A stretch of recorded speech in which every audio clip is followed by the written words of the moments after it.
dear Tyler. Good morning. How are you doing? I hope you're good. I hope you're fine. I hope you've had a lovely, lovely, lovely weekend. And I really hope that this Monday morning meets you in a good condition or starts with a smile for you. It's the last day of the month, 31st of January. Um, an eventful month it has been, right?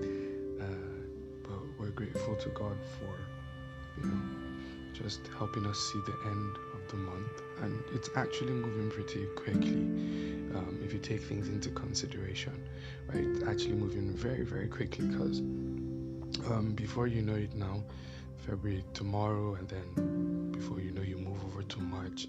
The months are just flying by. I do hope that each of the lessons we've learned, from each of the episodes we've had each week, I hope that they've been able to help us, you know, put our year into perspective, help us to correct some certain things, certain notions that we have, or, help us to be able to get the best out of the year, right? What would really benefit us, right, would be how we apply these things that we've learned, right? So let's apply them and then let's see how everything goes, right? Now, I know usually episodes come out every Thursday, right? But then, if you remember from last year, I did open up for various discussions, right? And one of it is if you have a story to share, right, and you feel like it would be of benefit to the other Tylers, that you could always reach out to me on via email, right? Dear Tyler at gmail.com. And so today it's a special edition and I'm dedicating it to a new Tyler called Nicole. Nicole reached out to me and she has a story to share with us, right? And it's the story is basically about how to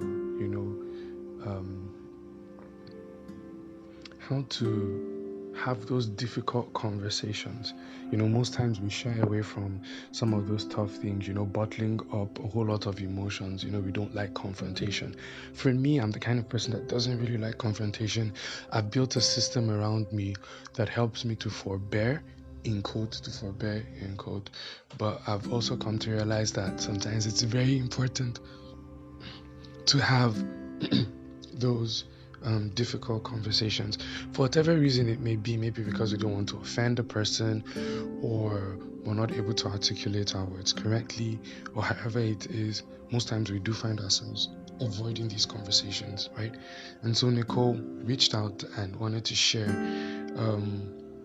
her own story and how she was able to overcome that challenge, right? So I'll just read out her email.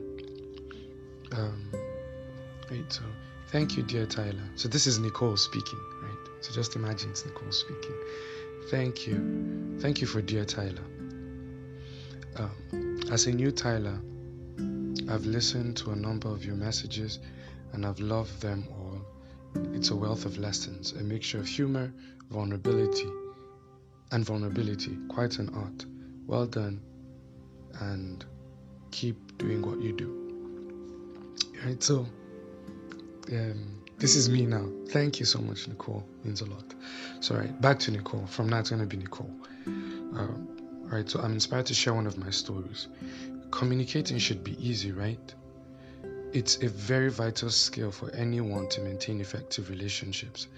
Yet I struggled with communicating my feelings for years, especially when it comes to expressing something that hurt me. My natural response to conflict is to avoid it. I actively tried to run away from toxic people, but they are everywhere. It was basically impossible to escape them. I found myself around people constantly trying to put me down and make me feel less. It was affecting my mental health, so I withdrew from people and went solo. I told myself, no close friends, no wahala. But to my dismay, I realized I could only shield myself for a moment. The toxic people in my office found ways to pick on me, even in my solitude. I even desperately started trying to change my office. I was really frustrated. I wanted a new space where I could draw boundaries and exude a no-nonsense aura. At some point, I took a pause and started reflecting because I traced that these continued for long. Due Most of this continued for long due to my inability to express and communicate my feelings. It is unavoidable. Both toxic and non-toxic people could hurt my feelings.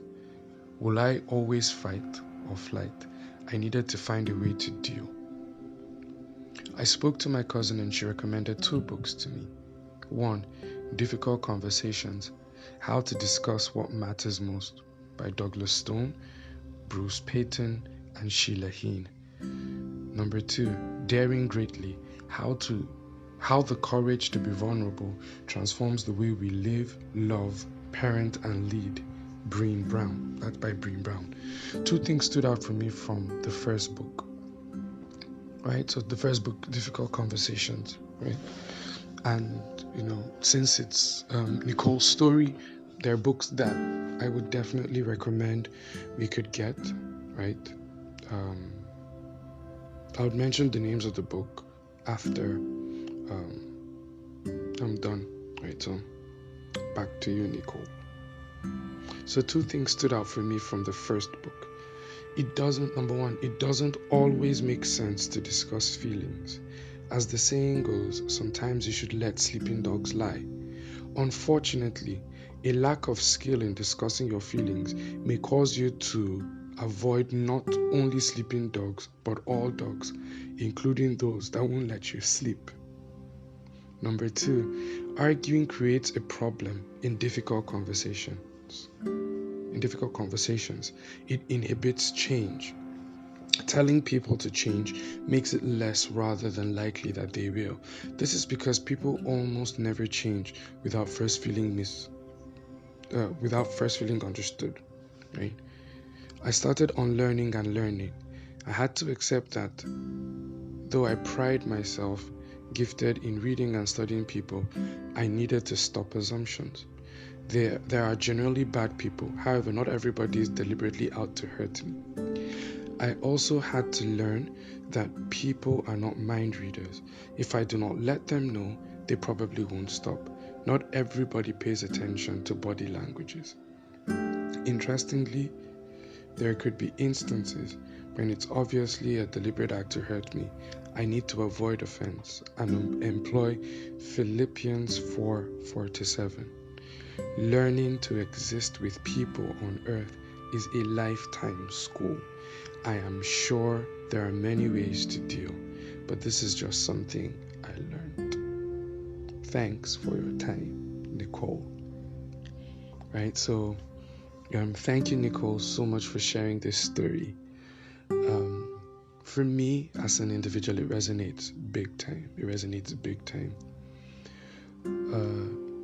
Growing up, I had this certain frailty to me, never been physical to a large extent, right? So I'm not the sportive type.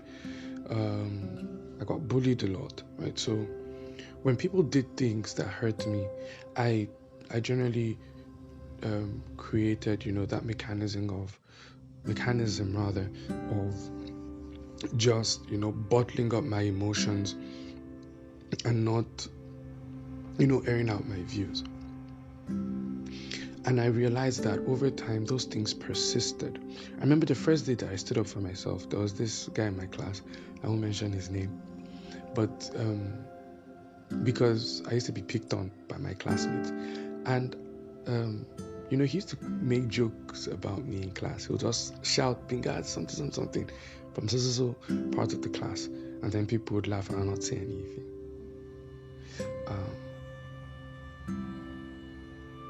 So one of these days, I'll call him Bright. Let me just call him Bright. So if your name is Bright, please don't be offended.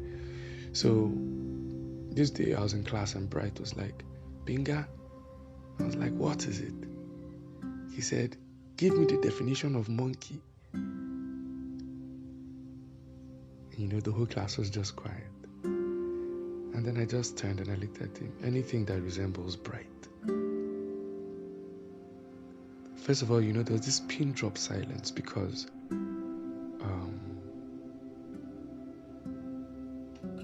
Binga spoke. Like, are you for real? Binga spoke. Then people started laughing in the class. And then Bright came over to me. He looked at me, he smiled. He said, nice one. And I was like, in my mind, that was all I had to do. I just had to talk. And just like Nicole said, there are times where, because of assumptions, I really thought he was out to hurt me. But my making that statement actually just made me realize that he was just out for fun. It was just out for fun. That may not be like Nicole's case, right? But I love the fact that Nicole spoke about the whole concept of assumptions. People are not mind readers. People are not mind readers. If you don't let people know how you feel, they would never really know how you feel. If you don't let people know how things influence you, how things affect you, people would also be left to their own assumptions. I remember while I was serving, I had this core member friend, very lovely lady, but she has this lisp, right? And is it lisp? No, but she has this I think the best thing I could do is call it the R factor. So she can't pronounce R, right? And so all her R's are w. And for me, I find it very cute, to be honest. I find it very cute. So we were having CDS then, and while we're just, seated, we're preparing for Rural Rugged. And so she was like, are people going for Rural Rugged? Are people going for Rural Rugged? Are people going for Rural Rugged? And so I was like, oh, so she's saying Rural Rugged. We're going for Rural Rugged. So I said it. And then I think people heard, and I just went out. I was like, oh, this lady has the R factor. She's like, I go for Rural Rugged. Later on, somebody reached out to me and was like, man, Binga, this lady's crying. I was like, really? Like, yes. So I went to the office. I saw she was crying. And I was like, I'm really sorry. I even knelt down. And I was like, I'm really sorry. I didn't know that it hurt you like that. And I promise I won't do it again.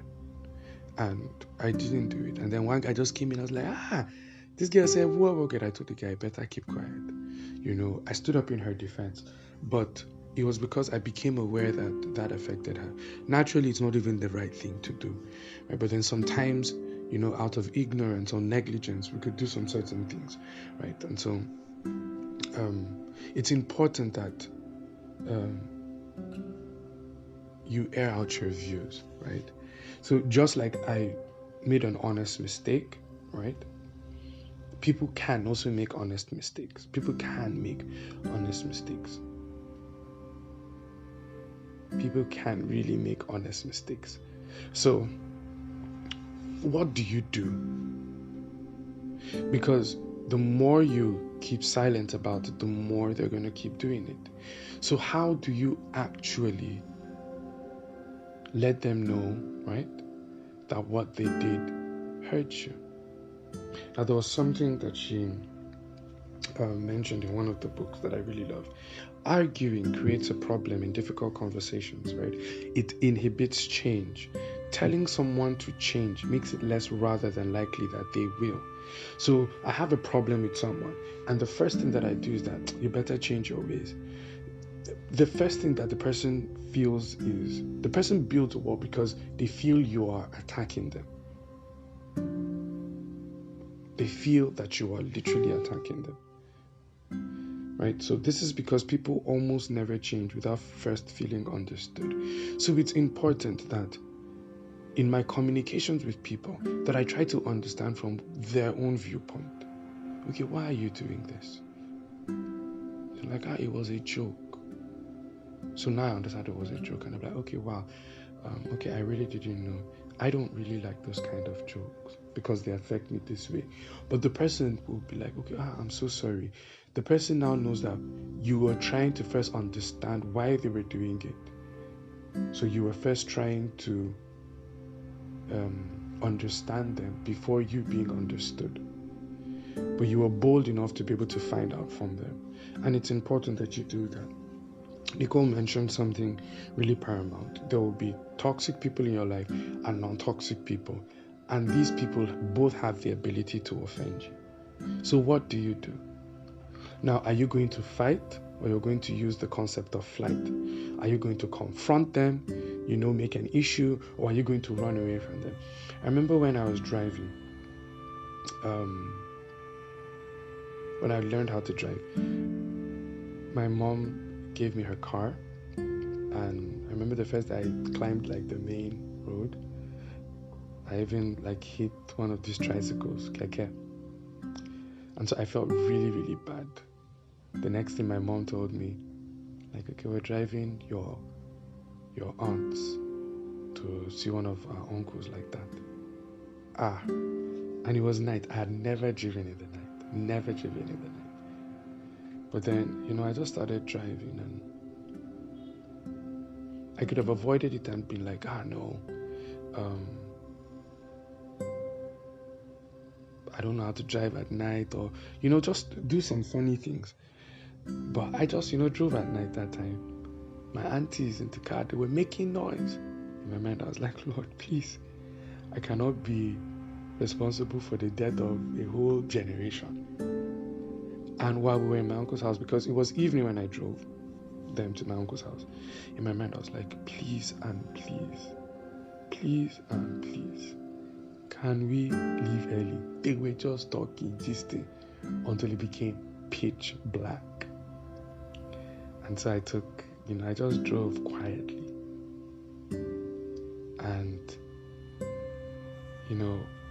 as I got home, as I just dropped them in the house, I was like, thank you, Jesus. Now, I drive now. I attend, rehearsals. I do quite a lot of things that make me drive. Koinonia is usually on Sundays, right? Sunday, and we always come back late. If I had not confronted the issue of driving at night, no matter how much I would have absconded, I would have still had to meet it along the line in life. And that's how it is with life. The things you avoid, right? You still end up meeting them. And the sad thing is that the issues that you avoid, right? As you bottle them up, it's another person that would feel the heat of it.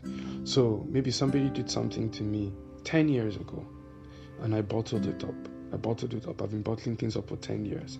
And then somebody innocently comes and makes a mistake. The same mistake that I've been encountering, right, for the past 10 years.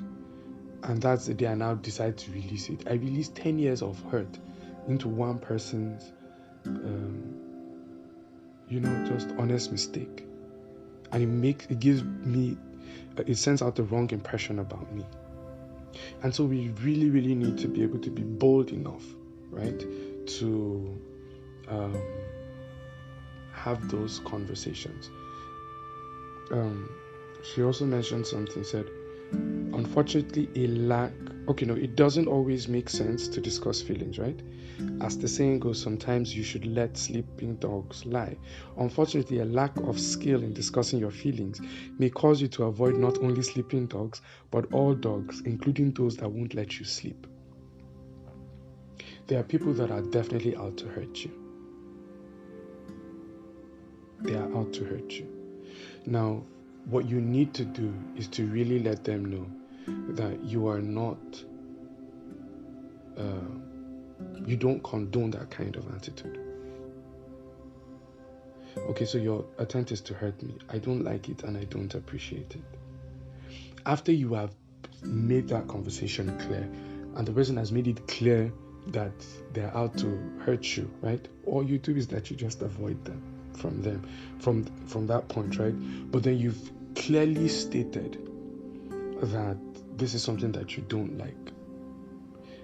Do you understand? You've clearly stated this is something that you don't like. It may not be the best of methods, right? but that consistent confrontation will not help. But usually people that are, very hurtful, usually back down after confrontations. Like me and Bright, he never really gave me an insult again throughout the time in school. Never. My first response, because I don't know, this is not the kind of person that I would respond to. Do you understand? Then he looks for his next target or something like that. Do you understand? So these are very, very important points. Very, very important points that we need to, take into consideration. We need to put it, take it to heart. Take it to heart that we need to learn to be able to have these difficult conversations with your peers, with your siblings, with your spouse, with your partner, with family members, with friends, whoever it is. Sometimes you even need to have these conversations with yourself. You need to have the conversations with yourself where you talk to yourself and be like, oh no, okay, Binga, what you're doing is not helpful.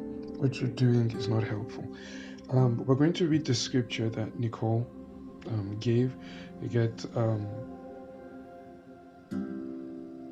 the way out. When people are out to deliberately hurt you. Right? So the way out, and she gave us, was in Philippians chapter 4, verse 4 to 7. Right? So I would read it. Rejoice in the Lord always, and again I say rejoice. Let your moderation be known unto all men. The Lord is at hand. So just let people know exactly how you feel. Let them know their boundaries. Let them know your limits. Do you understand? Then be careful for nothing, but in everything, by prayer and supplication with thanksgiving, let your request be made known unto God. Right? Then the last verse. And the peace of God, which passeth all understanding, shall keep your hearts and minds through Christ. Now, usually, most of the times we use that scripture for, needs, physical needs, material needs, right? But then the goal at the end of the day is peace of mind, right? The peace of Christ that would envelop us. So if I have an issue with an individual, what I need to do is, lay my petitions before the Lord, right? And thank Him because I'll be able to overcome them. And in my reaching out to God for that need, right? Reaching out to God for that need, I am gifted with His peace. I'm gifted with His peace, right? I'm gifted with His peace. So, this is Nicole's story. Thank you so much, Nicole, for sharing. It means a lot. And I'm sure we've really, really, really learned, right? So I'll just, share the book titles again. If you could get them, I think it would really help. Whether you're facing the challenge or not. Number 1, Difficult Conversations, right? How to Discuss What Matters Most by Douglas Stone, Bruce Payton, and Sheila Heen.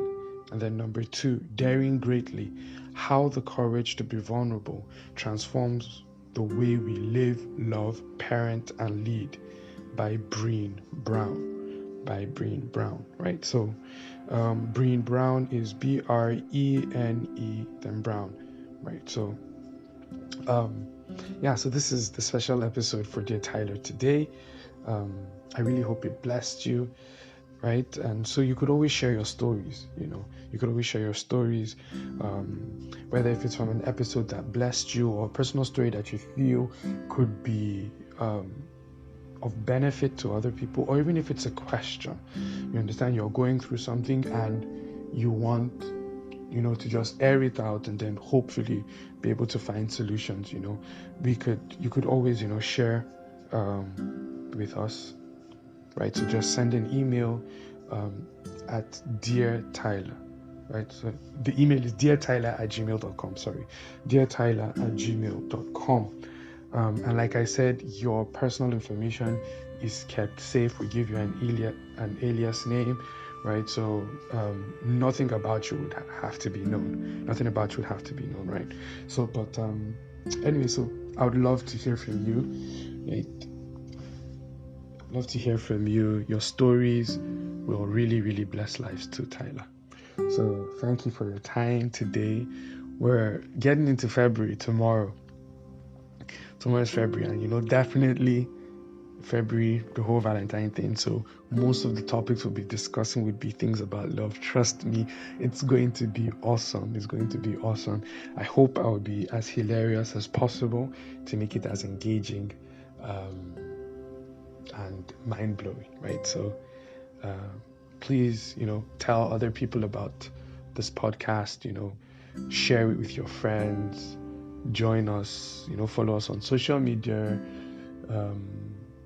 at dear_Tyler, that's on Instagram, and then Dear Tyler on Facebook, right? We're there. So yeah, thank you so much, Tyler. Remember, I love you, I believe in you, and I am always, always rooting for you.